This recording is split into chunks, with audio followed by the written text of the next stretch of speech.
Hello, space friends. My name is Kshal Aideron, and welcome to the very first episodes of The Voice of New Eden. I created this series because so many players think if they haven't achieved space fame, their contributions to the game doesn't matter. Couldn't be farther from the truth. Every single one of you who logs in, undocks, and engages with Eve helps make the universe what it is, alive and thriving.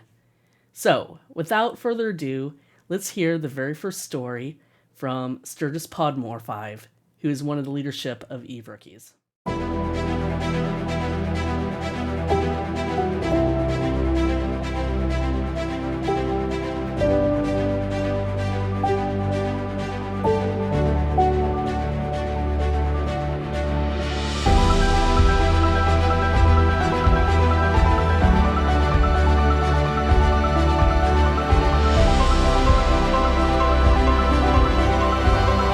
Voices of New Eden. Who are you? Hi, my name is Chris Young, and I play Eve under the name Sturgis Podmore5. I'm 69 years old. I live on the northwest side of Indianapolis, near the Speedway, where the annual Indy 500 race is held. I've lived in this house since I was 3 years old. I was born with a genetic neuromuscular disease called spinal muscular atrophy type 2. It's similar to muscular dystrophy or ALS. I never walked when I was young. My parents carried me around till I was 5, and I got my first wheelchair. I got my first motorized chair when I was 10. I went to special education school until high school, and after graduating I attended Indiana University, Purdue University at Indianapolis, or IUPUI for short. And there I earned a BS degree in computer science. After about 2 years of working as a computer programmer at the IU Department of Medical Genetics, I had to quit because my disability got worse. I didn't have the stamina to work a full-time job. I started my own one-man computer consultant company in 1981, but never was able to make it profitable. It was more of a hobby that paid for itself. Barely. These days I focus on developing assistive technology for disabled people like myself. This device in front of my face is a 3D printed joystick mount that I designed myself based on commercial design. I push the control with my lower lip to drive my motorized wheelchair. But I can swap out that driving control with an identical joystick that's connected to my desktop computer, and I use the joystick as a mouse. I have several small push buttons in my hands that I use to click the mouse. Now, before I could move the mouse quickly using this mouse-controlled joystick, I could operate the mouse using a custom-designed infrared remote control I built, or by using voice control software called Dragon Naturally Speaking. But the infrared remote and the voice control couldn't operate the mouse quickly enough for most games. How did you start playing Eve Online? Now, for several years, I played a browser strategy game called Traviant Kingdoms. It didn't require you to do anything quickly. Sometimes you have to launch your troops with a split-second accuracy, but I could just have my setup ready with all the troops queued up, put my mouse over the send button, and then click the remote control at exactly the right second. Once I got that joystick-controlled mouse, it could move the mouse quickly. I wanted to find something more challenging. I'd heard about Eve Online from watching YouTuber Scott Manley, so I figured I'd try it out. This was sometime early in 2020. I got an in-game invitation to join Linknet, and I began running level 1 missions and mining with the standing Linknet mining fleet. And like many Eve players, I started building spreadsheets to try and figure out what's the most profitable things to mine. Now, I wanted to get into PvP, so someone online told me the only way to do that was to join their war corporation called the Defense Against Dark Arts. They said that everyone in that corps had a Harry Potter-related name. So I found a wiki of Harry Potter names, picked an obscure one I figured no one else would have, Sturgis Podmore. He's only in the books. He's not in any of the movies. I added the number 5 because it's my favorite number. So I spun up the new character and beginning training DPS skills. That was in August 2020. I was still strictly alpha, so I didn't think I needed 2 characters. I couldn't multi-box. So I deleted my original Eve character that had some randomly assigned name. I don't even remember what it was. After I'd already spent weeks training this new character, I suddenly discovered that Linknet had PvP training fleets. I didn't need to be in a war corps to do PvP. I don't like my Harry Potter name, but by then I was so invested in it, I couldn't justify starting over. Eventually that corps ended up in a war, and I didn't want that to ruin my mining. So I left that corporation and joined Strategic Exploration and Development Corps, aka CDAC. That was in November 2020. I eventually purchased Omega so I could do some ice mining, which was substantially more profitable than regular asteroids. In those days, there were no nearby moons being mined.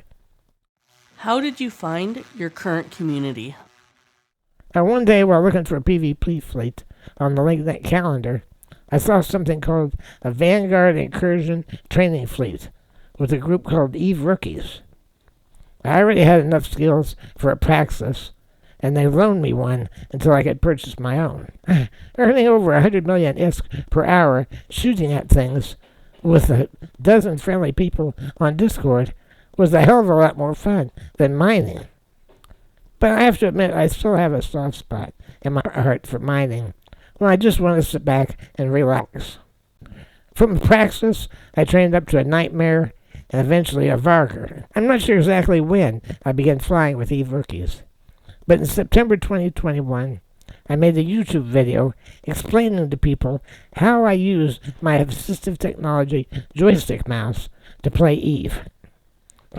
My teammates were amazed at my skill. If I hadn't revealed my disability to them, they might not have never known. And that's the really cool thing about online gaming. The disability doesn't matter. I'm competing on a level playing field. I'm flying with people like Kshal Aideron, Sancha Panther, Lloyd Shelton, and Rukia Sergagi, just to name a few. It's been a great joy and a pleasure. I consider all of them to be really good friends, even though most of them are half a world away. And when it's 8 p.m. in Europe, it's 2 p.m. here in the U.S. That's around 1800 Eve. And that's a perfect time for me to fly incursions. Now, with this assistive technology setup, I can do just about anything in the VG fleet. I wanted to give something back to the group because they've been so accepting and welcoming of me. I get frustrated when we'd start to fly a fleet and FC would have to hand out the ammo and alternate fittings. It was just slowing everything down at the start of the fleet. I wanted to get flying. We needed our inventory organized. We needed someone to make sure all the handout ships were properly fitted and full of ammo before we began the fleet. So I volunteered for a new position that I invented for myself. I called it inventory management. Kshal and the other FCs were anxious to have someone take on that role. Now, eventually, they approached me about the idea of becoming an FC. I knew I had the experience and the knowledge to do so. I just wasn't sure if I was physically capable. The one thing I knew I could not do was to tag targets. Using a combination of my joystick mouse, push buttons, and voice control, I can barely keep up with all the other things going on during a fleet. There's no way I could tag. If I get somebody to do the tagging for me, or if we had a fleet of experienced pilots who didn't need tags, I thought I could pull it off. So with Rukia as my backseat a couple of times, I did okay. Naturally, there were some rookie mistakes, but nothing that cost us a ship. That's more than I can say for some of the fleets I've flown with our fearless leader, Kshal. One of the things that's most fun about the group is our very long memory of every mistake every FC ever made. For a while, we even had a game called FC Bingo, and you'd fill out a square every time someone made a mistake. We loved teasing each other, and I'm one of the most brutal of the bunch. But hey, it's all in good fun, Most of the teasing directed at me is for all the Vargas I've lost while moving my ships between incursion sites. One time they were riding me pretty hard for losing one of my ships. I told them, I just wanted a new ship because I love that new Varger smell. That's become a running joke. Despite my horrible record for losing ships between sites, they've trusted me to move our inventory in and out of our stashes. Knock on wood, I haven't lost a transport yet. The leadership recognized my passion for playing the EVE Rookie's philosophy, which welcomes new players and guides them to become skilled Vanguard players. They invited me to join the leadership team, and I'm honored that they welcome my counsel in making group decisions. For most of this year, personal life's gotten pretty complicated. I'm not free to fly as often as I'd like. And during my absence, the group has grown exponentially. It ventured into wormhole mining, HQ incursions, homefront missions, all sorts of activities. We used to have a VG fleet twice a week. Now we have one almost every day. These days, sometimes it feels like I don't recognize the place I originally joined. But the spirit of the group remains the same. I'm proud to contribute whatever I can when I have the time. I've recommended EVE to other disabled gamers I know. If you can operate a mouse efficiently, you can play it well. And if you're slow with a mouse, you can still do mining, planetary industry, commerce, shipbuilding. There's a whole variety of activities available in this big sandbox. What is a personal pain point in EVE? My only difficulty with the user interface is that it's nearly impossible for me to align with an acceleration gate. To do so, you have to hold down your Q key on the keyboard, and then double-click your mouse at a point in space parallel to the gate. And none of my assistive technology tools, even those I've designed myself, are capable of quickly and efficiently performing such a task. There's no reason CCP couldn't allow you to simply click a button to align, just like when you align anywhere else in the game. Other than that, I'm really pleased with the user interface. It's very disability friendly. Any last words? I encourage all of you to try out VG Incursions. It's a ton of fun, it's relatively safe, and nothing else in HiSec can earn you the kind of ISK per hour that you can get running a shield incursion. Once you get good at that, you can always step up to HQ and find the same friendly bunch of people to guide you on your way, making 3 times the money you can make with VG. I don't regret for a minute the time I've spent playing this game with these people. YouTuber Scott Manley, who first introduced me to the game, always signs off his videos by saying, "Fly safe, everyone." I learned that it was a common farewell in the game, and it's one that I've adopted religiously. Fly safe doesn't mean be overly cautious. It means go out there, have some fun, but don't get yourself blown up. So for now, as I always say, fly safe, everyone. And that's the end of this episode of Voices of New Eden. If you like this episode and you want to hear more player stories, please like this video and consider subscribing to my channel. It's my hope that I'll be able to share many different stories over time.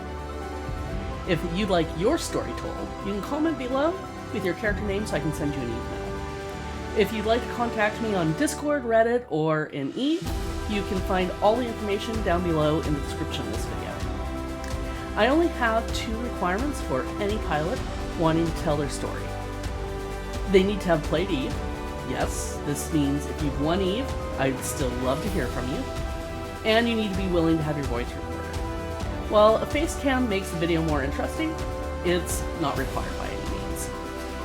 With that being said, this is Kshal Aideron, signing off for Voices of New Eden.